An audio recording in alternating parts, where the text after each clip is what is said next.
ಬಸವ ಟಿವಿಯ ವೀಕ್ಷಕರೇ ಹಾಗೂ ಶರಣು ಬಂಧುಗಳೇ, ನಿಮಗೆಲ್ಲ ಶರಣಾರ್ಥಿಗಳು. ಇವತ್ತು ನಾನು ಮಾತನಾಡಬೇಕಿರುವಂಥ ವಿಷಯ ಯಾರನ್ನೂ ಕುರಿತಾಗಿ ಅಥವಾ ಒಂದು ವಿಷಯ ಪ್ರಧಾನವಾಗಿ ನಾನು ಮಾತನಾಡ್ತಾ ಇಲ್ಲ. ಅದು ಮೊದಲು ನಿಮ್ಮಲ್ಲಿ ನಿವೇದನೆ ಮಾಡಿಕೊಂಡು ನಾನು ನನ್ನಲ್ಲಿರುವ ಕೆಲ ಸಂದೇಹಗಳನ್ನು ನಿಮ್ಮ ಮುಂದೆ ಬಿಚ್ಚಿಡ್ತಾ ಇದ್ದೀನಿ ಅಂತ ತಾವು ಭಾವಿಸ್ಬೇಕು ಅಂಥೇಳಿ ನಾನು ಮೊದಲೇ ನಿಮ್ಮಲ್ಲಿ ಪ್ರಾರ್ಥನೆ ಮಾಡಿಕೊಳ್ತೇನೆ. ಇವತ್ತು ಜಗತ್ತಿನಲ್ಲಿ ಧರ್ಮ ಮತ್ತು ಸಂಸ್ಕೃತಿ ಈ ಎರಡರ ವ್ಯಾಖ್ಯಾನ ಬಹಳ ಬದಲಾವಣೆ ಆಗಿದೆ ಅಂಥೇಳಿ ನಾನಂತೂ ತಿಳ್ಕೊಂಡಿದ್ದೇನೆ. ಯಾವಾಗಲೂ ಕೂಡ ಈ ಸಂವಿಧಾನ ಮತ್ತು ಧರ್ಮ ಇವುಗಳು ಮಾತಾಡುವಾಗ ಬಹಳ ಎಚ್ಚರಿಕೆ ವಹಿಸಬೇಕು, ನಿಜ. ಆದರೆ ನನಗೆ ಅನಿಸೋದು ಧರ್ಮ ಅಂದರೆ ಏನು ಅನ್ನೋಂಥ ನಾವು ವಿಶ್ಲೇಷಣೆಯನ್ನು ತಗೊಂಡಾಗ ಈ ಧರ್ಮ ಅಂದರೆ ಯಾವುದು, ಧರ್ಮ ಯಾರು ಹುಟ್ಟಾಕಿದ್ರು, ಇದು ಹೇಗೆ ಅನುಷ್ಠಾನಕ್ಕೆ ಬಂತು, ಈ ಸಂಸ್ಕೃತಿ ಎಂದಾಗ ಸಂಸ್ಕೃತಿ ಈ ಬದುಕಿನ ಶೈಲಿ, ಅದು ಜೀವನ ಕ್ರಮ, ಜೀವನ ಶೈಲಿ. ಅದರಿಂದ ಈ ಜೀವನ ಶೈಲಿಗೆ ಪೂರಕವಾದಂಥ ಒಂದು ಧರ್ಮ ನಮಗೆ ಬೇಕಾಗತ್ತೆ. ಆದರೆ ಈ ಧರ್ಮ ಅನೇಕ ಧರ್ಮಗಳನ್ನು ಅನೇಕ ದಾರ್ಶನಿಕರು ಅಥವಾ ಪ್ರವಾದಿಗಳು ಅದನ್ನು ಹುಟ್ಟಾಕಿ ಅವ್ರದ್ದೇ ಆದಂಥ ತತ್ವಗಳನ್ನು, ಅವ್ರದ್ದೇ ಆದಂಥ ವಿಷಯಧಾರೆಗಳನ್ನು ನಮ್ಮ ಮುಂದೆ ಇಟ್ಟಿದ್ದಾರೆ. ಅದು ಬರವಣಿಗೆಯಲ್ಲಿರ್ಬೋದು ಅಥವಾ ನಮ್ಮ ಪ್ರತಿನಿತ್ಯದ ವ್ಯವಹಾರಗಳಲ್ಲಿ ಅದು ಕಂಡು ಬರ್ತದೆ. ಆದರೆ ನನ್ನ ಸಂಶಯ ಏನು ಅಂತ ಹೇಳಿದ್ರೆ, ಇವತ್ತೆಲ್ಲೋ ನಾವು ಧರ್ಮದ ಒಂದು ಸ್ವಾತಂತ್ರ್ಯವನ್ನು ಕಳ್ಕೊಂಡಿದ್ದೀವಿ ಅಂಥೇಳಿ ನನಗನ್ನಿಸುತ್ತೆ. ಯಾಕೆಂದರೆ ನನ್ನ ಧರ್ಮನೇ ಶ್ರೇಷ್ಠ, ನನ್ನ ಸಂಸ್ಕೃತಿನೇ ಶ್ರೇಷ್ಠ, ಅದರಿಂದ ಅನ್ಯ ಧರ್ಮೀಯರು ಅದು ಸರಿ ಇಲ್ಲ. ಈ ರೀತಿಯಾದಂಥ ಇವತ್ತು ಜಗತ್ತನ್ನು ಮಹಾಪಿಡುಗಾಗಿ ಕಾಡ್ತಾ ಇರೋದು ಅಂತ ಹೇಳಿದ್ರೆ, ಈ ಭಯೋತ್ಪಾದನೆ ಹುಟ್ಟಿರೋದೇ ಧರ್ಮದ ಮೂಲದಿಂದ. ಅದು ಅವ್ರ ನಂಬಿಕೆ ಏನಂದರೆ ನನ್ನ ಧರ್ಮನೇ ಬಹಳ ದೊಡ್ಡದು, ಶ್ರೇಷ್ಠ, ಅದನ್ನು ಜಗತ್ತಿಗೆ ನಾವೆಲ್ಲ ಕೂಡ ಪಸರಿಸಬೇಕು, ಜಗತ್ತಲ್ಲಿ ಅದು ಸ್ಥಾಪನೆಗೊಳ್ಳಬೇಕು ಅಂಥೇಳಿ ಅವರು ಹೋರಾಟ ಮಾಡ್ತಿದ್ದಾರೆ. ಅಂದರೆ ಅದರ ಅರ್ಥ ಏನು ಅಂತ ಹೇಳಿದ್ರೆ, ಅನ್ಯ ಧರ್ಮರಿಗೆ ಅದನ್ನು ತಿಳ್ಕೊಳ್ಳೋದಾಗಲಿ, ನಮ್ಮಲ್ಲಿರುವಂಥ ಶ್ರೇಷ್ಠತೆಯನ್ನು ನಾವು ಹೇಗೆ ತಿಳಿಸ್ಬೇಕು ಅನ್ನೋವಂಥ ಒಂದು ಸ್ವಾತಂತ್ರ್ಯವನ್ನು ನಾವು ಕಳ್ಕೊಂಡಿದ್ದೀವಿ ಅಂಥೇಳಿ ನನಗೆ ಯಾವಾಗಲೂ ಕೂಡ ಅನಿಸುತ್ತೆ. ಈಗ ನಾವು ವಿದೇಶದಿಂದ, ಜರ್ಮನಿಯಿಂದ ಒಂದು ವಸ್ತು ಬೇಕು ನಮಗೆ, ತರಿಸ್ಕೊಳ್ತೀವಿ. ಒಂದು ಅತ್ಯುತ್ತಮವಾದ ಕಾರ್ ಬೇಕಾದರೆ ನಾವು ವಿದೇಶದಿಂದ ತರಿಸ್ಕೊಳ್ತೀವಿ. ಕೊನೆ ಪಕ್ಷ ನಮ್ಮ ಶೇವಿಂಗ್ ಮಾಡೋದಕ್ಕೆ ಜಿಲೆಟ್ ಬ್ಲೇಡ್ ಅಂತ ಏನು ಕರಿತೀವಿ, ಅದನ್ನು ಕೂಡ ನಾವು ಆಮದು ಮಾಡ್ಕೊಳ್ತೇವೆ. ಅಂದರೆ ಅತ್ಯುತ್ತಮವಾದ ಉಪಕರಣಗಳನ್ನು, ಅತ್ಯುತ್ತಮವಾದಂಥ ವಸ್ತುಗಳನ್ನು ನಾವು ಆಮದು ಮಾಡ್ಕೊಳ್ತೇವೆ. ಆದರೆ ಅತ್ಯುತ್ತಮವಾದಂಥ ಮಾತು, ಅತ್ಯುತ್ತಮವಾದಂಥ ವಿಷಯ, ಅತ್ಯುತ್ತಮವಾದಂಥ ತತ್ವ, ಇದು ಬದುಕಿಗೆ ಎಷ್ಟು ಉಪಯುಕ್ತವಾದದ್ದು ಅಂತ ನಾವು ಸ್ವಲ್ಪ ಆಲೋಚನೆ ಮಾಡಿ ಅದನ್ನು ತಗೊಳ್ಬೇಕಾಗತ್ತೆ. ಆ ತಗೊಳ್ಳದೆ ಹೋದಾಗ ಏನಾಗುತ್ತೆ ಅಂದರೆ ಈ ಗೊಂದಲ ವಾತಾವರಣ ಸೃಷ್ಟಿಯಾಗುತ್ತೆ ಅಂತೇಳಿ. ಹಾಗಾಗಿ ಧರ್ಮ ಏನು ಹೇಳುತ್ತೆ? ಈಗ ಉದಾಹರಣೆಗೆ ನಾನು ಈ ಧರ್ಮವನ್ನು ಚಿಂತನೆ ಮಾಡುವಾಗ ನಾನೊಂದು ಯೋಚನೆ ಮಾಡಿ ಹಲವಾರು ಪದ್ಯಗಳನ್ನು ಬರ್ಕೊಂಡಿದ್ದೇನೆ. ತುಂಬಿ ತುಳುಕುವ ಕೆರೆ, ಇದು ನಿಯಮ ಅಂತ, ಪ್ರಿನ್ಸಿಪಲ್. ಈ ನಿಯಮ ಹೆಂಗಿದೆ, ಪ್ರಕೃತಿಯ ನಿಯಮ, ಅದೇ ಧರ್ಮ ಅಂತ ನಾನು ಭಾವಿಸಿದ್ದೇನೆ. ತುಂಬಿ ತುಳುಕುವ ಕೆರೆ, ಸುತ್ತಮುತ್ತುವ ತೆರೆ, ಆದರೇನು ಆಳ ತಳದ ಬೇರು ನೀಡಬೇಕು ನೀರು ಅಂತ. ಈಗ ಕೆರೆಯೆಲ್ಲ ತುಂಬಿದೆ, ಆ ಕಮಲಕ್ಕೆ ಬಂದು ತೆರೆ ಮುತ್ತುತ್ತಾ ಇದೆ, ಅಲೆಗಳಿಂದ ಅದನ್ನು, ಆ ಹೂವನ್ನು ಮುಟ್ಟಿ ಅದನ್ನು ಸವರಿ ಅದನ್ನು ಹೋಗ್ತಾ ಇದೆ ಅಲೆಗಳೆಲ್ಲ. ಆದರೆ ಹೂವು ಅದನ್ನು ನೇರವಾಗಿ ಆ ನೀರನ್ನು ತಗೊಳ್ಳೋವಂಥ ಶಕ್ತಿ ಅದಕ್ಕಿಲ್ಲ. ಅದಕ್ಕೊಂದು ಪ್ರಿನ್ಸಿಪಲ್ ಇದೆ, ಅದಕ್ಕೊಂದು ನಿಯಮ ಇದೆ. ಅದು ಆಳ ತಳದ ಬೇರು ನೀಡಬೇಕು ನೀರು ಅಂತ. ಆಳ ತಳದಲ್ಲಿರತಕ್ಕಂಥ ಬೇರು ನೀರು ಕೊಟ್ಟರೆ ಮಾತ್ರ ಹೂ ಹರಳಬಲ್ಲದು ಅಥವಾ ಗಿಡ ಬೆಳೆಯಬಲ್ಲದು. ಇದೆಲ್ಲ ಪ್ರಕೃತಿಯ ಸಹಜವಾದಂಥ ಧರ್ಮ. ಈ ಧರ್ಮ ಅಂದರೆ ನಾನು ತಿಳ್ಕೊಂಡಿರೋದು ಹಾಗೇನೆ. ಏನೋ ನಡೆಯುತ್ತೆ, ಸೂರ್ಯ ಹುಟ್ಟುತ್ತಾನೆ, ಮುಳುಗ್ತಾನೆ, ಚಂದ್ರ ಬರ್ತಾನೆ, ಚಂದ್ರ ಮುಳುಗ್ತಾನೆ, ಹೀಗೆ ಪ್ರತಿನಿತ್ಯದ ಕಾಲದ ಈ ಧರ್ಮ ಏನಿದೆ ಇದನ್ನು ನಾವು ಕಾಣಬೇಕಾದಂಥ ಅಗತ್ಯ ಇದೆ ಅಂತ ನಾನು ಭಾವಿಸಿದ್ದೇನೆ. ಈ ಸ್ವರ್ಗ ನರಕ ಇವುಗಳೆಲ್ಲ ಪರಿಕಲ್ಪನೆ ಯಾರು ಮಾಡಿದವರು? ಅದರಿಂದ ಈ ದೇವ್ರ ವಿಷಯದಲ್ಲೂ ಅಷ್ಟೇ ಅನೇಕರು ಅದನ್ನು ವ್ಯಾಖ್ಯಾನ ಮಾಡ್ತಾರೆ. ದೇವರನ್ನು ಸೃಷ್ಟಿ ಮಾಡಿದ್ದು ಯಾರು? ದೇವರು ತಾನಾಗೇ ಸೃಷ್ಟಿ ಆಯಿತೋ ಇಲ್ಲಾಂದರೆ ಮನುಷ್ಯರು ಮಾಡಿದ್ದೋ ಅಂತ ಹೇಳಿ ಒಂದು ಜಿಜ್ಞಾಸೆ ನಮ್ಮ ನಡುವೆ ಇದೆ. ಹಾಗಾಗಿ ಈ ದೇವರನ್ನು ಸೃಷ್ಟಿ ಮಾಡ್ಕೊಂಡಿರೋರು ನಾವೇ, ದೆವ್ವವನ್ನು ಸೃಷ್ಟಿ ಮಾಡ್ಕೊಂಡಿರೋರು ನಾವೇ. ಹಾಗಾಗಿ ಅದಕ್ಕೆ ಜಿ ಎಸ್ ಶಿವರುದ್ರಪ್ಪನವರು ಒಳ್ಳೆ ಪದ್ಯವನ್ನು ಹೇಳ್ತಾರೆ. ಎಲ್ಲೋ ಹುಡುಕಿದೆ ಇಲ್ಲದ ದೇವರ ಕಲ್ಲು ಮುಳ್ಳುಗಳ ನಡುವೆ, ಇಲ್ಲೇ ಇರುವ ಪ್ರೀತಿ ಸ್ನೇಹಗಳ ಗುರುತಿಸದಾದೇನೋ ನಮ್ಮೊಳಗೆ. ಎಲ್ಲಿದೆ ನಂದನ ಎಲ್ಲಿದೆ ಬಂಧನ ಎಲ್ಲವೂ ಇದೆ ನಮ್ಮೊಳಗೆ, ಒಳಗಿನ ತಿಳಿಯನು ಕಲಕದೆ ಇದ್ದರೆ ಅಮೃತದ ಸವಿ ಇದೆ ನಾಲಿಗೆಗೆ. ಹತ್ತಿರವಿದ್ದರೂ ದೂರ ನಿಲ್ಲುವೆವು ನಮ್ಮ ಹಮ್ಮಿನ ಕೋಟೆಯೊಳಗೆ, ಹತ್ತಿರವಿದ್ದರೂ ದೂರ ನಿಲ್ಲುವೆವು ನಮ್ಮ ಹಮ್ಮಿನ ಕೋಟೆಯೊಳಗೆ, ಅದೆಷ್ಟು ಕಷ್ಟವೋ ಈ 4 ದಿನದ ಬಾಳಿನಲ್ಲಿ ಅಂಥೇಳಿ ಅವರು ಪದ್ಯ ಬರೆದಿದ್ದಾರೆ. ಇದು ನನಗೆ ಒಂದು ಶ್ರೇಷ್ಠವಾದಂಥ ವಿಚಾರವನ್ನು ಅವರು ಕವಿತೆ ಮುಖಾಂತರ ಇಟ್ಟಿದ್ದಾರೆ ಅಂಥೇಳಿ ನನ್ನ ಭಾವನೆ. ಹಾಗಾಗಿ ಬಸವಣ್ಣನವರು ಇವುಗಳು ಎಲ್ಲವನ್ನೂ ಕೂಡ, ಈಗ ಉದಾಹರಣೆಗೆ ಈ ಜಗತ್ತಿನ ಅತಿ ಪೂರ್ವವಾದಂಥ ಜೈನ ಧರ್ಮ ಅದೇನು ಹೇಳುತ್ತೆ? ಅಹಿಂಸೋ ಪರಮ ಧರ್ಮ ಅಂತಾರೆ. ಅಹಿಂಸೆನೇ ಪರಮ ಧರ್ಮ ನಮ್ಮ ಧರ್ಮದ್ದು ಅಂತ ಹೇಳ್ತಾರೆ. ಧರ್ಮದ ಭಾಳ ದೊಡ್ಡ ಸಂದೇಶ ಏನು ಅಂದರೆ ಅಹಿಂಸೆ. ಬುದ್ಧ ಏನು ಹೇಳ್ತಾರೆ? ಬುದ್ಧ ಬಂದು ಆಸೆಯೇ ದುಃಖಕ್ಕೆ ಕಾರಣ ಅಂತ ಅವ್ರು ಹೇಳ್ತಾರೆ. ಜೀಸಸ್ ಏನು ಹೇಳ್ತಾರೆ?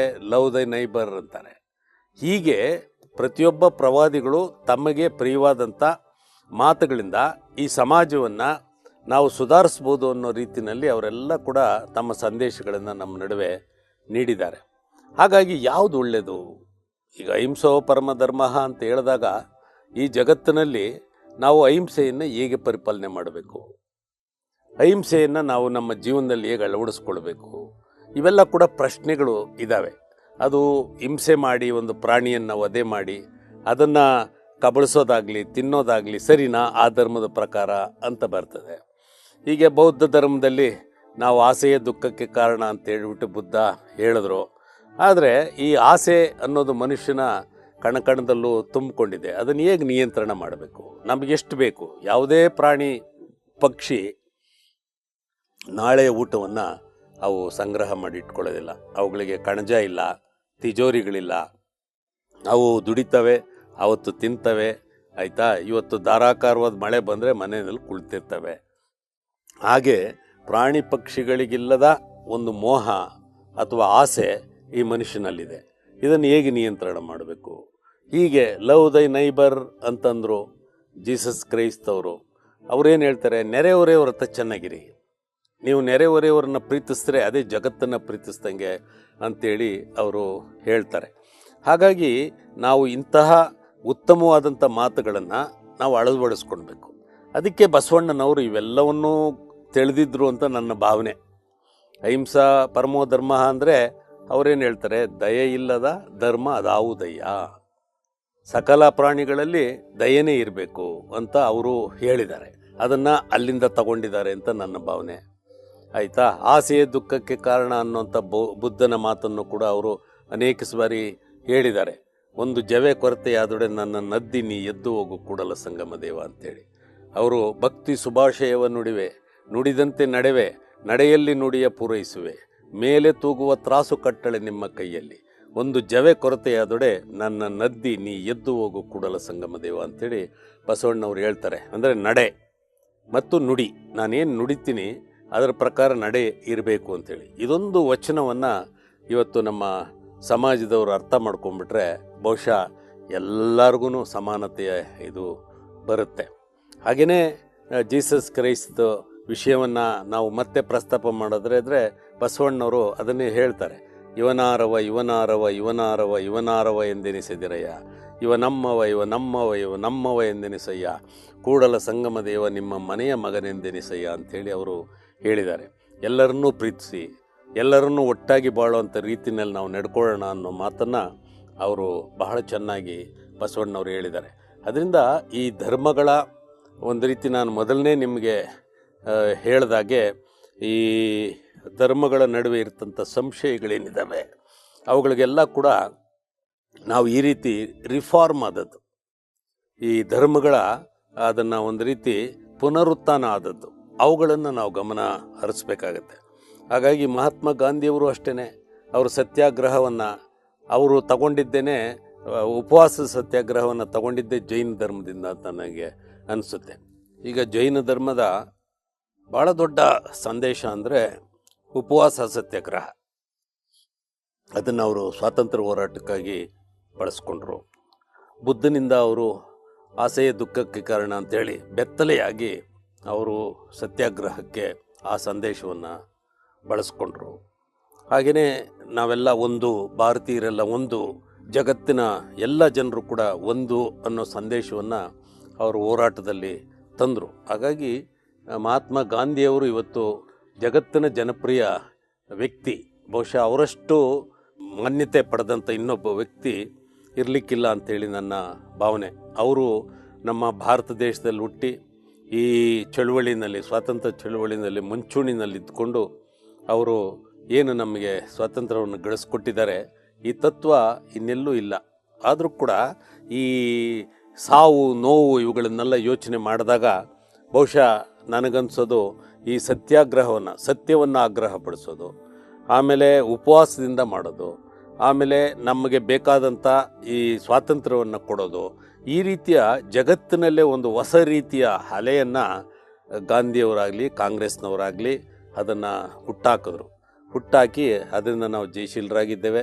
ಅದು ಸ್ವಾತಂತ್ರ್ಯ ಇವತ್ತಿಗೂ ಕೂಡ ಜಗತ್ತಿನ ಅತಿ ಹೆಚ್ಚು ಬಹಳ ದೊಡ್ಡ ಪ್ರಜಾಪ್ರಭುತ್ವದ ರಾಷ್ಟ್ರ ಅಂತ ಹೇಳಿದ್ರೆ ನಮ್ಮದೇ, ನಮ್ಮ ಭಾರತನೇ. ನಾವು ಹೆಮ್ಮೆ ಪಡಬೇಕು. ಬಹುಶಃ ಈ ಜಗತ್ತಿನ ಅತಿ ದೊಡ್ಡ ಪ್ರಜಾಪ್ರಭುತ್ವದ ದೇಶ ನಮ್ಮ ಭಾರತ ದೇಶ. ಅದಕ್ಕೆ ಇಂದಿನವರು ಅದಕ್ಕೆಲ್ಲ ತಮ್ಮ ಜೀವನವನ್ನೇ ಅರ್ಪಣೆ ಮಾಡಿದ್ದಾರೆ, ತ್ಯಾಗ ಮಾಡಿದ್ದಾರೆ. ಅವ್ರಿಗೆಲ್ಲ ಹಿನ್ನೆಲೆ ಇದೆಲ್ಲ ಇದೆ. ಬಸವಣ್ಣವ್ರು ಇರ್ಬೋದು, ಪರಮಹಂಸರಿರ್ಬೋದು, ಈಗ ಅನೇಕ ದಾರ್ಶನಿಕರು ಅವ್ರಿಗೆಲ್ಲ ಕೂಡ ವಿಷಯಗಳನ್ನು ಮುಟ್ಟಿಸಿ ಬಹುಶಃ ಈ ಸಮಾಜಕ್ಕೆ ಒಂದು ಒಳಿತ ಮಾರ್ಗವನ್ನು ಕೊಟ್ಟಿದ್ದಾರೆ. ನಾನೆಲ್ಲೋ ಕೇಳಿರೋ ಪ್ರಕಾರ ಫ್ರಾನ್ಸಿನ ಒಬ್ಬ ದೊರೆ ಪ್ರತಿನಿತ್ಯ 600ರಿಂದ 700 ತಲೆಯನ್ನು ತೆಗಿತಿದ್ದ. ಅವರು ಕಂದಾಯ ಕಟ್ತಾ ಇದ್ದರೆ ಅಥವಾ ಶಿಕ್ಷೆಗೆ ಗುರಿಯಾದವರನ್ನು 600-700 ತಲೆಗಳನ್ನು ತೆಗಿತಾ ಇದ್ದ. ಕೊನೆಗೆ ಅದನ್ನು ತೆಗಿಯೋದಕ್ಕೆ ಆಗದೇ ಇರೋದ್ರಿಂದ ಅವನೊಂದು ವೀಲ್ ಕಂಡು ಹಿಡಿದಂತೆ. ಆ ವೀಲ್ ಹೆಸರೇನೆ ಜಿಲೆಟ್ ಅಂತ. ನಾವೇನು ಬಳಸ್ತೀವಿ ಆ ಜಿಲೆಟ್ ಅನ್ನೋವಂಥ ವೀಲು ತಗೊಂಡೋಗಿ ತಲೆ ಇಟ್ಟ ತಕ್ಷಣ ಚಕ ಚಕ ಚಕ ಚಕ ಅಂತ ಕತ್ತರಿಸಿ ದಿನಕ್ಕೆ 600-700 ಕೆಲಸವನ್ನು ಅವನು ಮಾಡ್ತಿದ್ದ ಅಂಥೇಳಿ. ಹೀಗೆ ನಾವು ಈದಿ ಅಮೀನ್ ಇರ್ಬೋದು, ಹಿಟ್ಲರ್ ಇರ್ಬೋದು, ಹೀಗೆ ಅನೇಕ ಇವರನ್ನು ನಾವು ನಮ್ಮ ಚರಿತ್ರೆಯಲ್ಲಿ ಕಾಣ್ತೇವೆ. ಆದರೂ ಕೂಡ ಇಂಥವ್ರ ನಡುವೆ ನಮ್ಮ ಭಾರತ ಶಾಂತಿ ಸಂದೇಶವನ್ನು ಜಗತ್ತಿಗೆ ಕೊಡ್ತಾ, ಆಮೇಲೆ ನಾವೆಲ್ಲ ನಮ್ಮಲ್ಲಿ ಬಹುಶಃ ಭಾರತದಲ್ಲಿ ಜಗತ್ತಿನ ಅರ್ಧ ಭಾಷೆಗಳು ಇಲ್ಲೇ ಇದೆ. ಜಗತ್ತಿನ 6000 ಭಾಷೆ ಅಂದರೆ ಭಾರತದಲ್ಲಿ ಒಂದರಲ್ಲೇ 2800 ಭಾಷೆ ಇದೆ ಅಂತೇಳಿ ಭಾಷಾ ತಜ್ಞರು ಹೇಳ್ತಾರೆ. ಹಾಗಾಗಿ ಅನೇಕ ಧರ್ಮಗಳು, ಅನೇಕ ಜಾತಿಗಳು, ಅಸಂಖ್ಯಾತ ಜಾತಿಗಳು ಎಲ್ಲ ಇದ್ದು ಕೂಡ ನಾವು ಬದುಕೋದಕ್ಕೆ ಬಹುಶಃ ನಮ್ಮ ಹಿಂದಿನವರು ಹಾಕ್ಕೊಟ್ಟಿರ್ತಕ್ಕಂಥ ಮಾರ್ಗದರ್ಶನ ಭಾಳ ದೊಡ್ಡದು ಅಂತ ನಾನಂತೂ ಭಾವಿಸಿದ್ದೇನೆ. ಹಾಗಾಗಿ ಈ ಧರ್ಮಗಳನ್ನು ನಾವು ಬಹಿರಂಗವಾಗಿ ಅದರಲ್ಲಿ ಏನು ಉಳುಕಿದೆ ಅಥವಾ ಇದು ಯಾವುದು ಶ್ರೇಷ್ಠ ಅಂತ ಹೇಳೋಕ್ಕೋದ್ರೆ ನಾವು ಇಕ್ಕಟ್ಟಿಗೆ ಸಿಗಾಕ್ಕೊಳ್ತೀವಿ. ಇದು ನನ್ನ ವೈಯಕ್ತಿಕ ಅಭಿಪ್ರಾಯ. ಹಾಗಾಗಿ ನಾವು ನಮ್ಮ ವಿವೇಚನೆಗೆ ಬಿಟ್ಟಾಗಿ ನಾವು ಯೋಚನೆ ಮಾಡಬೇಕು. ನೋಡಿ, ನಾನು ಒಂದು ಇಕ್ಕಟ್ಟಿಗೆ ಸಿಗಾಕ್ಕೊಂಡಿದ್ದೆ. ಏನು ಅಂದರೆ, ತಮಿಳಿನಲ್ಲಿ ಒಂದು ಪದ್ಯ ಇದೆ, ಏಕೆ ಅಂತ. ಮರಗಳು ಮಾತನಾಡಿಕೊಂಡವು,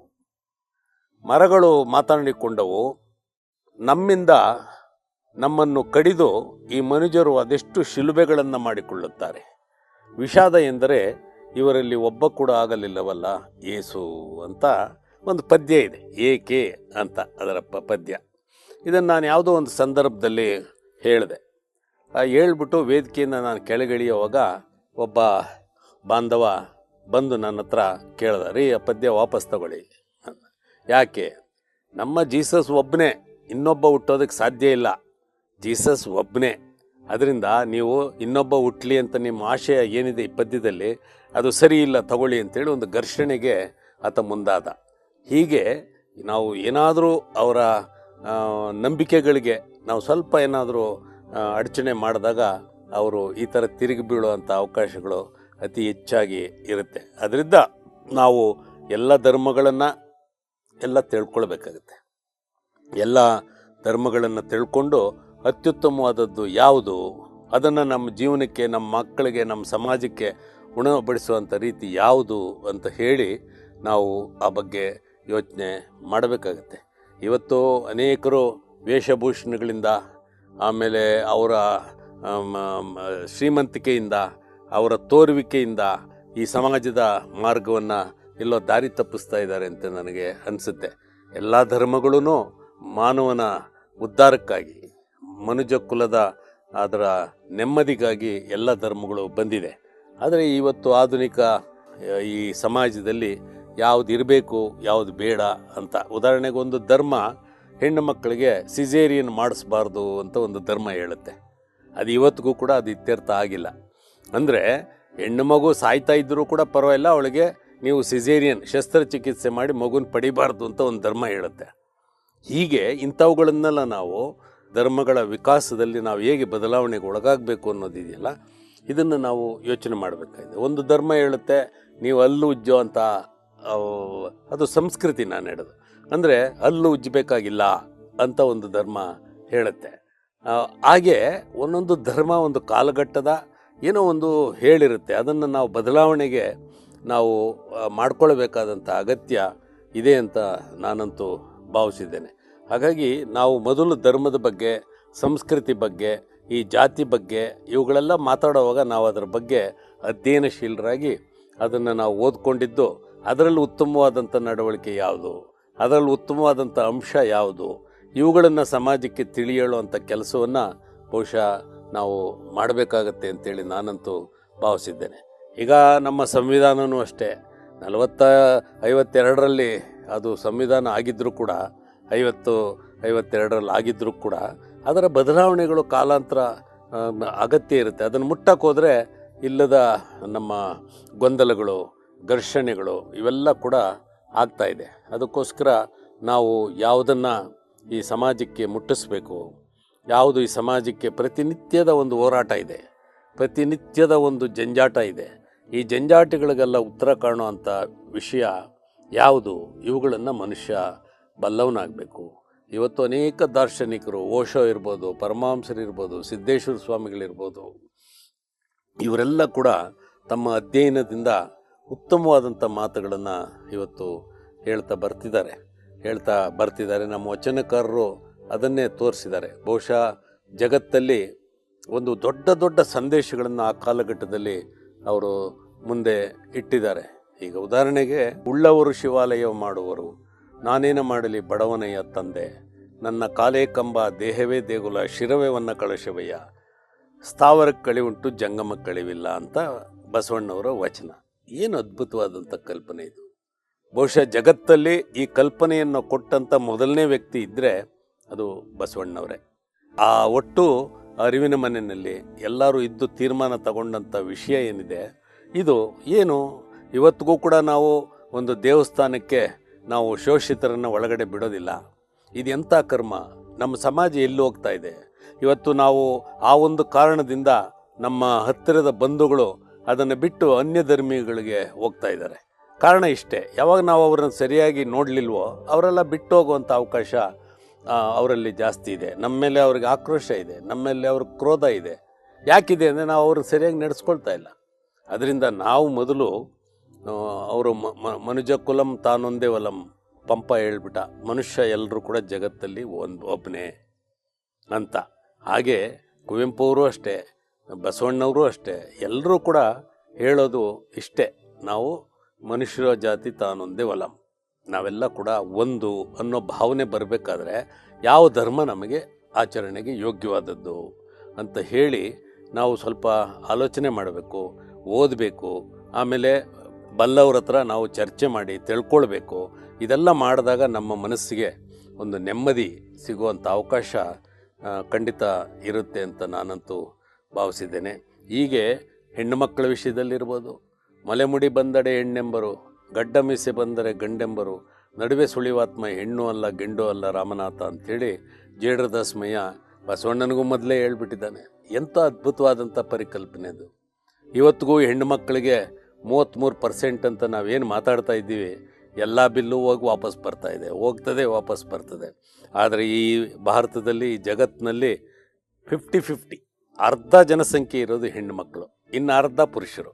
ಆದರೂ ಅವ್ರಿಗೆ ಸಿಗಬೇಕಾದಂಥ ಮಾನ್ಯತೆ ನಾವು ಪುರುಷ ಪ್ರಧಾನವಾದಂಥ ಸಮಾಜದಲ್ಲಿ ಅವರಿಗೆ ಸಿಗ್ತಾ ಇಲ್ಲ. ಅಂಥದ್ದನ್ನು 12ನೇ ಶತಮಾನದಲ್ಲಿ ಅವರು ತೋರಿಸ್ಕೊಟ್ಟಿದ್ದಾರೆ. ಅಸ್ಪೃಶ್ಯತೆಯ ನಿವಾರಣೆಗಾಗಿ ನಮ್ಮ ವಚನಕಾರರು ತಾಳಿರುವಂಥ ನಿಲುವು ನಾವಿವತ್ತು ಅನೇಕ ಸಂದರ್ಭಗಳಲ್ಲಿ ಅದನ್ನು ನೆನಪಿಸ್ಕೊಳ್ಬೇಕಾಗತ್ತೆ. ಈಗ ದೇವಾಲಯವನ್ನು ತೊರೆದು ಈ ದೇಹವೇ ನಮ್ಮ ದೇಗುಲ ಅಂತ ತಿಳ್ಕೊಳ್ಳೋವಂಥ ಪರಿಕಲ್ಪನೆ ಇರ್ಬೋದು. ಇವೆಲ್ಲ ಕೂಡ ವಚನಕಾರರು ಕೊಟ್ಟಂಥ ಅದ್ಭುತವಾದಂಥ ಕಲ್ಪನೆಯನ್ನು ನಾವು ನೋಡಬೇಕಾಗುತ್ತೆ. ಹಾಗಾಗಿ ನಾವು ನೋಡೋಣ ತೌಲನಿಕವಾಗಿ ಯಾವ ಧರ್ಮ ಏನು ಹೇಳುತ್ತೆ, ವಚನ ಧರ್ಮ ಏನು ಹೇಳುತ್ತೆ, ಅಥವಾ ವಚನ ಸಾಹಿತ್ಯ ಏನು ಹೇಳುತ್ತೆ, ಯಾವುದು ಉತ್ತಮವಾದದ್ದು ಅನ್ನೋದನ್ನು ನಾವು ಗಮನದಲ್ಲಿ ಇಟ್ಕೊಳ್ಬೇಕಾಗತ್ತೆ. ಅದರ ಬಗ್ಗೆ ಆಲೋಚನೆ ಮಾಡಿ ಅದಕ್ಕೆ ಬೇಕಾದಂಥ ವಿಷಯಗಳನ್ನು ನಾವು ತುಂಬಿಕೊಳ್ಬೇಕಾಗತ್ತೆ. ಇಲ್ಲ ಅಂತೇಳಿದ್ರೆ ಈ ಸಮಾಜ ಯಾವತ್ತೂ ಕೂಡ ಒಂದರಿಂದ ಅಶಾಂತಿಯಿಂದ, ಘರ್ಷಣೆಯಿಂದ ಇದು ಕಾಲ ಕಳೆಯೋ ಹಂಗೆ ಆಗ್ಬಿಡುತ್ತೆ ಅಂತ ನನ್ನ ಭಾವನೆ. ಹಾಗಾಗಿ ಧರ್ಮಗಳನ್ನು ನಾವು ಸರಿಯಾಗಿ ಅರ್ಥೈಸ್ಕೊಳ್ಬೇಕು. ಧರ್ಮ ಏನು ಹೇಳುತ್ತೆ, ಯಾವ ಧರ್ಮ ಏನು ಹೇಳುತ್ತೆ, ಆಗ ನಾವು ಅದರ ಬಗ್ಗೆ ಮಾತಾಡಲಿಕ್ಕೆ ಅವಕಾಶ ನಮಗಿದೆ. ಅದರಿಂದ ಆ ಧರ್ಮ ಹೇಳುವಂಥ ತತ್ವ ಅಂದರೆ ಏನು ಅಂದರೆ ತತ್ವ, ಅದು ಅಂದರೆ ಏನು ಅಂತ ಅಷ್ಟೇ. ತತ್ವ ಅಂದರೆ ಅದು ಏನು, ಆ ಪ್ರಶ್ನೆ ಮಾಡೋದೇ ತತ್ವ. ಅದರಿಂದ ನಾವು ಕೂಡ ಆ ತತ್ವಗಳಲ್ಲಿ ಏನಿದೆ, ಅದು ಸಮಾಜಕ್ಕೆ ಎಷ್ಟು ಪೂರಕವಾಗಿದೆ, ಆಮೇಲೆ ಅದು ಸಮಾಜಕ್ಕೆ ಎಷ್ಟು ಪೂರಕವಾಗಿದ್ದು ಅದು ಜನರ ನೆಮ್ಮದಿಗಾಗಿ ಎಂಥ ಸಂದೇಶವನ್ನು ಅದು ಹೇಳ್ತಾ ಇದೆ, ಇವೆಲ್ಲವೂ ಕೂಡ ನಾವು ಗಮನಿಸಬೇಕಾಗತ್ತೆ. ಅದನ್ನು ವಿಮರ್ಶೆ ಮಾಡಬೇಕಾಗತ್ತೆ. ಅದನ್ನು ನಾವು ಅನುಷ್ಠಾನಕ್ಕೆ ತರಬೇಕಾದಂಥ ರೀತಿಯಲ್ಲಿ ನಾವು ಯೋಚನೆ ಮಾಡಬೇಕಾಗತ್ತೆ. ಇಲ್ಲ ಅಂತೇಳಿದ್ರೆ ಈ ರೀತಿಯಾದಂಥ ಗೊಂದಲಮಯವಾದ ವಾತಾವರಣ ನಮ್ಮ ನಡುವೆ ಇರುತ್ತೆ. ನಮ್ಮಲ್ಲಿ ಎರಡು ಮುಖ್ಯವಾಗಿ ನಾನು ಸಂಕ್ಷಿಪ್ತವಾಗಿ ಹೇಳೋದಾದರೆ, ಈ ಜನಗಳನ್ನು ಕಾಡ್ತಾ ಇರತಕ್ಕಂಥ ಎರಡು ಬಹಳ ದೊಡ್ಡ ವಿಷಯಗಳು ಅಂದರೆ, ಒಂದು ದೇವರು, ಇನ್ನೊಂದು ಧರ್ಮ. ಈ ಎರಡರ ನಡುವೆ ಇರ್ತಕ್ಕಂಥ ಸಂಘರ್ಷ ಇದೆಯಲ್ಲ, ನನ್ನ ದೇವರು ದೊಡ್ಡವನು, ನನ್ನ ದೇವರು ದೊಡ್ಡವನು, ಆಯಿತಾ, ನನ್ನ ನಂಬಿಕೆ ದೊಡ್ಡದು, ನನ್ನ ಜೀವನ ಶೈಲಿ ನನ್ನದೇ ಶ್ರೇಷ್ಠ. ಹೀಗೆ ಈ ಧರ್ಮ ಮತ್ತು ದೇವರು ಇವೆರಡೂ ಕೂಡ, ಧರ್ಮ ಅನ್ನೋದು ನನಗೆ ತಿಳಿದಾಗೆ ಈ ಪ್ರಕೃತಿನಲ್ಲಿ ಎಂಥ ನಿಯಮ ಇದೆ, ಮಳೆ ಹೆಂಗೆ ಬರುತ್ತೆ, ಆ ಮಳೆಯ ನೀರು ಏನು, ಸೂರ್ಯ ಹೆಂಗೆ ಹುಡ್ತಾನೆ, ಚಂದ್ರ ಹೆಂಗೆ ಮುಳುಗ್ತಾನೆ, ಈ ಭೂಮಿ ಹೆಂಗಾಯಿತು ಸೃಷ್ಟಿಯಾಗಿ, ನಾನು ಹುಟ್ಟಿದ್ದೇನೆ ಮತ್ತೆ ಒಂದಿನ ಸಾಯ್ತೇನೆ, ಈ ನಡುವೆ ಇರ್ತಕ್ಕಂಥ ಬದುಕು ಎಂಥದ್ದಿರಬೇಕು, ಇವೆಲ್ಲ ಸ್ವಲ್ಪ ಒಂದು 10 ನಿಮಿಷ ಧ್ಯಾನ ಅಂತ ಏನು ಕರಿತೀವಿ ನಾವು. ಧ್ಯಾನ ಅಂದರೆ ಇದೇನೆ, ವಿಚಾರ ಲಹರಿ. ಈ ವಿಚಾರವನ್ನು ಮಾಡ್ಕೊಳ್ಳೋಂಥ ಅವಕಾಶವನ್ನು ನಾವೇ ಕಲ್ಪಿಸ್ಕೊಳ್ಬೇಕು. ಧ್ಯಾನ ಅಂದರೆ ನನಗೆ ಬಂಗಾರ ಕೊಡು, ನನಗೆ ಯಾವುದೋ ಅಧಿಕಾರ ಕೊಡು, ನನಗೇನೋ ಒಂದು ದೊಡ್ಡ ಹುದ್ದೆ ಕೊಡು ಅನ್ನೋದು ಖಂಡಿತ ಅಲ್ಲ. ಅದರಿಂದ ದೇವರು ಕೊಡ್ತಾನೋ ಬಿಡ್ತಾನೋ ಅದು ಬೇರೆ ವಿಷಯ, ದೇವರು ಇದಾನೋ ಇಲ್ವೋ ಅದು ಬೇರೆ ವಿಷಯ. ಆದರೆ ನಾವು ಮಾಡಬೇಕಾದದ್ದು ಕನಿಷ್ಠ ಒಂದು 10 ನಿಮಿಷ ಆದರೂ ಪ್ರತಿನಿತ್ಯ ಗಾಳಿ ಅಂದರೆ ಯಾಕೆ ಬೀಸ್ತಾ ಇದೆ, ಎಷ್ಟು ಕೋಟಿ ವರ್ಷಗಳಿಂದ ಗಾಳಿ ಬೀಸ್ತಾ ಇದೆ, ಎಷ್ಟು ಕೋಟಿ ವರ್ಷಗಳಿಂದ ನೀರು ನಮಗಾಗಿ ಹರಿತಾ ಇದೆ ನದಿಗಳಲ್ಲಿ, ಎಷ್ಟು ಬೆಳಕು ನಮಗೆ ಬರ್ತಾ ಇದೆ, ಹೀಗೆ ಭೂಮಿ ಅಂದರೆ ಏನು, ಇವುಗಳನ್ನೆಲ್ಲ ಯೋಚನೆ ಮಾಡೋದೇ ನನ್ನ ಪ್ರಕಾರ ಧರ್ಮ ಅಂತ ನಾನಂತೂ ಭಾವಿಸಿದ್ದೇನೆ. ಹಾಗಾಗಿ 10 ನಿಮಿಷ ನಾವು ಕಣ್ಣು ಮುಚ್ಚಿಕೊಂಡು ಈ ಪಂಚಭೂತಗಳು ಏನಿದ್ದಾವೆ, ಈ ಪಂಚಭೂತಗಳ ಬಗ್ಗೆ ನಾವು ಯೋಚನೆ ಮಾಡಬೇಕಾಗಿದೆ. ಯೋಚನೆ ಮಾಡಿದಾಗ ಅನೇಕ ವಿಷಯಗಳು ಸಿಗುತ್ತೆ. ನನಗೆ ಇವುಗಳಿಗೆಲ್ಲ ಉತ್ತರ ಒಂದು ಸಾರಿ ಸಮುದ್ರದ ತಡದಲ್ಲಿ ಕುಳಿತಿರೋವಾಗ ನನಗೆ ಸಿಕ್ಕ ಒಂದು ಉತ್ತರವನ್ನು ನಾನು ಸಣ್ಣ ಪದ್ಯದಲ್ಲಿ ಮಾಡಿಕೊಂಡಿದ್ದೇನೆ. ಎಲ್ಲ ಸಾಗರಗಳ ಉಪ್ಪಿಗೆ ಒಂದೇ ರುಚಿ, ಒಂದೇ ಗುಣ. ಈ ಜಗತ್ತಿನ ಯಾವುದೇ ಸಮುದ್ರದ ಮೂಲೆಗೆ ಹೋಗಿ ನೀವು ಅದನ್ನು ನೀರು ಕುಡಿದ್ರೆ ಅದು ಉಪ್ಪಿರುತ್ತೆ. ಎಲ್ಲ ಸಾಗರಗಳ ಉಪ್ಪಿಗೆ ಒಂದೇ ರುಚಿ, ಒಂದೇ ಗುಣ. ಪ್ರತಿಯೊಂದು ಸಾಗರದ ತೀರದಲ್ಲೂ ಒಂದೊಂದು ದೇಶ, ಒಂದು ಸಮುದ್ರದ ತಡದಲ್ಲಿ ಒಂದು ದೇಶ ಇರಲೇಬೇಕು, ಇದೆ. ಆದರೆ ತೀರದ ದ್ವೇಷ ಅಂತೇಳಿ ನಾವು ದ್ವೇಷವನ್ನು ಮುಂದೆ ಇಟ್ಕೊಂಡು ಆ ದೇಶವನ್ನು ನಾವು ಅಣ್ಣ ತಮ್ಮ, ಆಯಿತಾ, ಲವ್ ದ ನೇಬರ್ ಇವೆಲ್ಲ ಬಿಟ್ಟು ನಾವು ಆಚರಣೆ ಮಾಡ್ತಾ ಇರ್ತಕ್ಕಂಥ ಈ ಜೀವನ ಶೈಲಿ ಒಂದು ರೀತಿ ಎಲ್ಲೋ ಕ್ಲಿಷ್ಟಕರವಾದದ್ದು. ಹಾಗಾಗಿ ಈ ಎಲ್ಲ ಎಲ್ಲ ಧರ್ಮಗಳೂ ಎಲ್ಲ ತತ್ವಗಳು ಹರಿಯೋದು ಸಮುದ್ರದ ಕಡೆ ಅಂತ ಹೇಳ್ತಾರಲ್ಲ ಎಲ್ಲ ನದಿಗಳು. ಹಾಗೆ ನಾವು ಉತ್ತಮವಾದದ್ದನ್ನು ನಮ್ಮ ಮೆದುಳಲ್ಲಿ ತುಂಬಿಕೊಳ್ಬೇಕು. ಅದನ್ನು ನಮಗೆ ಅವಶ್ಯಕ ಇದ್ದಾಗ ಅದನ್ನು ಪ್ರಯೋಗ ಮಾಡೋದಕ್ಕೆ ನಾವು ತೊಡಗಬೇಕು. ಈ ಸಂದರ್ಭದಲ್ಲಿ ನಾನು 1-2 ನನ್ನ ಪದ್ಯಗಳನ್ನು ಉಲ್ಲೇಖ ಮಾಡಲಿಕ್ಕೆ ಬಯಸ್ತೀನಿ. ಅದೇನು ಅಂದರೆ, ಧರಣಿಯ ಹಸಿರು ನೀಗದು ಹದ್ದಿನ ಹಸಿವು. ಈಗ ಮಳೆ ಬಿದ್ದಿದೆ, ಈ ನಾಡು ನೆಲ ಎಲ್ಲ ಸುಭಿಕ್ಷವಾಗಿದೆ, ಆದರೆ ಹದ್ದಿಗೆ ಬಂದಿದ್ದ ಭಾಗ್ಯ ಏನು? ಅದರಿಂದ ಧರಣಿಯ ಹಸಿರು ನೀಗದು ಹದ್ದಿನ ಹಸಿವು. ಬರಬೇಕು, ಬರ ಬೇಕು, ಕೊಳೆತು ನಾರುವ ಹೆಣಗಳ ಒಗ್ಗರಣೆ ವಾಸನೆ ಅಂತ. ಅಂದರೆ ಹದ್ದಿಗೆ ನಮ್ಮ ಧರಣಿಯೆಲ್ಲ ಹಸಿರಾಗಿ ಒಳ್ಳೆ ಬೆಳೆ ಆಗಿದೆ ಅಂತಂದರೆ ಅದಕ್ಕೇನು ಲಾಭ ಇಲ್ಲ. ಅದಕ್ಕೆ ಬೇಕಾಗಿರೋದೇನೆಂದರೆ ಬರ ಇರಬೇಕು, ಎಲ್ಲ ಪ್ರಾಣಿ ಪಕ್ಷಿಗಳು ಸತ್ತು ಬಿದ್ದಿರಬೇಕು, ಅದರ ಕೊಳೆತ ವಾಸನೆ ಬರ್ತಾ ಇರಬೇಕು, ಅಲ್ಲಿ ಬಂದು ಅದು ಹೊಟ್ಟೆ ತುಂಬ ತಿನ್ನಬೇಕು. ಇದು ಕೆಲವು ಗುಣಗ್ರಾಹಿ ಅಥವಾ ಗುಣ ವಿಶೇಷಗಳು ಒಂದೊಂದು ಇದರಲ್ಲಿ ಇರುತ್ತೆ. ಅದು ಪ್ರಕೃತಿಯ ನಿಯಮ. ಅದು ಸುಮ್ಮನೆ ನಾವು ಅಂದ್ಕೊಂಡಾಗೆ ಏನಪ್ಪ ಅದು ಬರೀ ಮಾಂಸ ತಿನ್ನುತ್ತೆ ಕೊಳದಂತಲ್ಲ. ಈ ಕೊಳೆತದ್ದನ್ನು ತಿನ್ನೋರೊಬ್ಬರು ಬೇಕಲ್ಲ. ಅದರಿಂದ ಹದ್ದುಗಳು ಆ ಸ್ವಚ್ಛತೆ ಕೊಳಿಸುವಂಥ ಕೆಲಸವನ್ನು ಅವು ಮಾಡ್ತವೆ. ಹಾಗಾಗಿ ಪ್ರತಿಯೊಂದು ಕ್ರಿಮಿ ಕೀಟಗಳು ಕೂಡ ಈ ಜಗತ್ತಿನಲ್ಲಿ ತಮ್ಮ ಸೇವೆಯನ್ನು ಸಲ್ಲಿಸ್ತಾ ಇದ್ದಾವೆ. ಉದಾಹರಣೆಗೆ ಹೇಳಬೇಕು ಅಂತ ಹೇಳಿದ್ರೆ, ನನ್ನ ಬಹಳ ಪ್ರಸಿದ್ಧವಾದಂಥ ಒಂದು ಪದ್ಯ ಇದೆ. ಅದು ಬಾಳಿಕೆ ಅಂತ. 10 ವರುಷ ನೆರಳಾಗಿ ನಿಂತ ಮರ, 10 ವರುಷ ನೆರಳಾಗಿ ನಿಂತ ಮರ, ತೊಲೆಯಾಗಿ ಉಳಿಯಿತು 100 ವರುಷ, 100 ವರುಷ ಆಳಿದ ಅರಸ, ಹೆಣವಾಗಿ ಉಳಿಯಲಿಲ್ಲ 3 ದಿವಸ ಅಂತೇಳಿ. ಒಂದು ಮರ ಕೇಳುತ್ತಂತೆ, ನಿನ್ನ ಬಚ್ಚಲ ಮನೆ ನೀರು ನನಗೆ ಉಣಿಸು, ಕುಡಿತೀನಿ. ನಿನ್ನ ಮನೆಯ ತಿಪ್ಪೆ ಗೊಬ್ಬರ ನನಗೆ ಹಾಕು, ಅದು ತಿಂತೇನೆ. ಆದರೆ 10 ವರ್ಷ ಬೆಳಿತೀನಿ ನಾನು. ಬೆಳೆದ ಮೇಲೆ ನನ್ನನ್ನು 10 ವರ್ಷ ಆದಮೇಲೆ ನೀನು ಕಡಿದ್ರೆ ನಿನ್ನ ಮನೆಗೆ ತೊಲೆಯಾಗಿ ನಾನು 100 ವರ್ಷ ನಿನ್ನ ಮನೆಯಲ್ಲಿ ತೊಲೆಯಾಗಿ ಉಳಿಬಲ್ಲೆ. ನನಗೆ ಭಾಳ ಪ್ರಿಯವಾದಂಥ ವಚನ, ದೇವರ ಬಗ್ಗೆ ಕುರಿತಾದಂಥ ವಚನ. ಅದನ್ನು ನಾನು ನನ್ನ ಮನೆ ಮುಂದೆ ಕಲ್ಲಲ್ಲಿ ಕೆತ್ತಿಸಾಕೊಂಡಿದ್ದೇನೆ. ಮನೆಯೊಳಗೆ ಮನೆ ಒಡೆಯ ಇದ್ದಾನೋ ಇಲ್ಲವೋ, ಮನೆಯೊಳಗೆ ಮನೆ ಒಡೆಯ ಇದ್ದಾನೋ ಇಲ್ಲವೋ, ಹೊಸ್ತಿಲಲ್ಲಿ ಹುಲ್ಲು ಹುಟ್ಟಿ ಮನೆಯೊಳಗೆ ರಜೆ ತುಂಬಿ, ಮನೆಯೊಳಗೆ ಮನೆ ಒಡೆಯ ಇದ್ದಾನೋ ಇಲ್ಲವೋ, ತನುವಿನೊಳಗೆ ಉಸಿ ತುಂಬಿ ಮನದೊಳಗೆ ವಿಷಯ ತುಂಬಿ, ಮನದೊಳಗೆ ಮನದೊಡೆಯ ಇದ್ದಾನೋ ಇಲ್ಲವೋ, ಇಲ್ಲ ಕೂಡಲ ಸಂಗಮ ದೇವ ಅಂತೇಳಿ. ಬಸವಣ್ಣನ ಪ್ರಶ್ನೆ, ದೇವರೇ, ಈ ಜಗತ್ತನ್ನು, ಈ ಭೂಮಿಯನ್ನು ನೀನು ಸೃಷ್ಟಿ ಮಾಡಿಕೊಟ್ಟಿದ್ಯಾ, ಅವನನ್ನೇ ನಾವೊಂದು ಶಕ್ತಿ, ಒಂದು ದೇವರು ಅಂತ ಕರೆಯೋಣ. ಆದರೆ ಇಲ್ಲೇನಿದು ಪ್ರತಿನಿತ್ಯ ಭ್ರಷ್ಟಾಚಾರ, ಅತ್ಯಾಚಾರ, ಅನಾಚಾರ, ಈ ಕೆಟ್ಟ ಆಚಾರಗಳು ನಡೀತಾ ಇದ್ದಾವೆ. ಈ ಮನೆಯ ಒಡೆಯನಾದ ನೀನು ಏನಿದು ಬಂದು ಯಾರನ್ನೂ ಕೇಳೋದಿಲ್ಲ. ಅದಕ್ಕಾಗಿ ತಪ್ಪಿತಸ್ಥನ್ನು ಶಿಕ್ಷೆ ಮಾಡೋದಿಲ್ಲ. ಅದಕ್ಕೋಸ್ಕರ ನೀನಿದೆಯೋ ಇಲ್ವೋ ಅಂಥೇಳಿ ನನಗೆ ಸಂಶಯ ಇದೆ ಅಂತ ಈ ವಚನ ಹೇಳುತ್ತೆ. ಹಾಗಾಗಿ ಇದನ್ನು ಓದಿ ನಾನು 16 ಪದ್ಯಗಳನ್ನು ಬರ್ಕೊಂಡಿದ್ದೇನೆ. ಅದರಲ್ಲಿ ನನಗೆ ತೋಚಿದಂಥ ಒಂದು ಪದ್ಯ ಬರ್ಕೊಂಡಿದ್ದೇನೆ. ನಾನು ರೈಲಿನಲ್ಲಿ ಪ್ರಯಾಣ ಮಾಡಿ ಬಂದೆ. ಒಂದೆರಡು ಬೋಗಿಗಳಿಗೂ ಆಚೆ ಇದ್ದ ಅದರ ಚಾಲಕ ನನಗೆ ಕಾಣಲಿಲ್ಲ. ನಾನು ವಿಮಾನದಲ್ಲೂ ಹಾರಿ ಬಂದೆ, ಆಗಲೂ ಅಷ್ಟೇ ಅದರ ಚಾಲಕ ನನಗೆ ಕಾಣಲಿಲ್ಲ. ಇನ್ನು ಈ ಜಗದ ಚಾಲಕ ಕಾಣುವುದಿಲ್ಲ.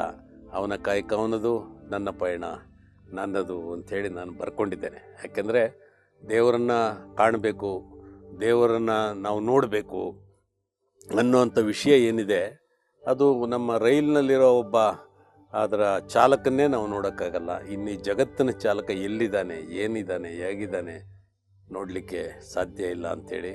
ಸ್ನೇಹಿತರೆ, ಹೀಗೆ ಪ್ರತಿಯೊಂದು ವಚನದಲ್ಲೂ ಏನೋ ಒಂದು ವಿಷಯ ಅಡಗಿದೆ, ಅದು ನಮ್ಮನ್ನು ಕಾಡುತ್ತೆ. ಹಾಗಾಗಿ ಇಂಥ ವಿಚಾರಗಳನ್ನು ನಿಮ್ಮ ನಡುವೆ ಹಂಚ್ಕೊಳ್ಳೋಕ್ಕೆ ಅವಕಾಶ ಮಾಡಿಕೊಟ್ಟಂಥ ಬಸವ ಟಿವಿಗೆ, ಕೇಳಿದಂಥ ನಿಮಗೆ ನಾನು ಅನಂತ ಶರಣಾರ್ಥಿಗಳನ್ನು ಹೇಳಿ ನನ್ನ ಮಾತು ಮುಗಿಸ್ತೇನೆ. ಶರಣಾರ್ಥಿ.